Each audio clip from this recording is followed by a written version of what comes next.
France Inter.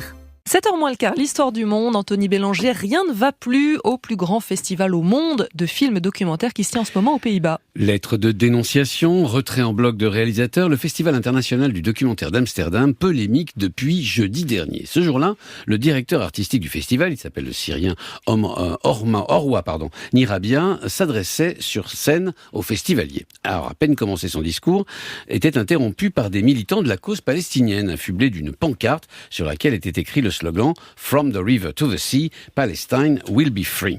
Puis ils sont montés sur scène, hués par les uns, mais aussi applaudis par les autres, entre autres par le directeur artistique lui-même. Et ce sont ces applaudissements qui font polémique ? Et dans le week-end, 16 cinéastes israéliens ont écrit une lettre ouverte exprimant leur désarroi, je cite, leur déception et leur inquiétude face à ce qu'ils percevaient comme un soutien officiel à la cause palestinienne. Aussitôt, la direction du festival a clarifié sa position en condamnant l'utilisation de ce slogan dans le cadre du festival et exigeant qu'il ne soit plus utilisé d'aucune façon et par quiconque. Quant au directeur artistique, il a tenté de justifier ses applaudissements en expliquant qu'il s'agissait d'un soutien à la liberté d'expression et non à ce slogan. Des explications maladroites qui n'ont pas éteint la polémique. 12 documentaristes se sont retirés hier matin du festival, dont une jurée palestinienne, Basma Ash-Sharif, qui juge que ce slogan n'est rien d'autre qu'un plaidoyer anti-apartheid. D'où il vient ce slogan exactement ? Alors d'abord, on va essayer de le traduire, ce slogan. Je vous propose du Jourdain à la Méditerranée, la Palestine sera libérée. Ensuite, il faut comprendre son origine. Les chercheurs le voient apparaître dans les années 60 parmi les intellectuels et les militants de terrain de la cause palestinienne.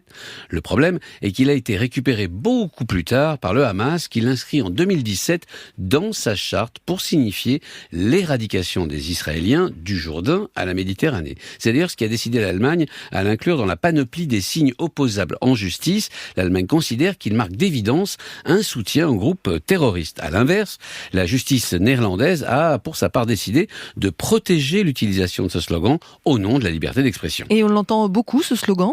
Partout dans le monde anglo-saxon, il est devenu l'objet de polémiques et d'affrontements.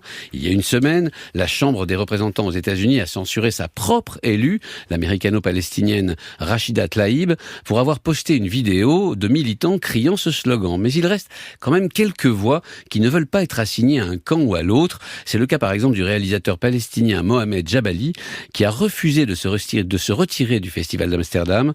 Je veux être entendu, explique-t-il. Maintenant que tout est détruit, il ne reste plus que nos histoires à filmer et notre liberté d'expression. Anthony Bélanger, tous les jours dans le 5-7 avec ses histoires du monde. 6h48.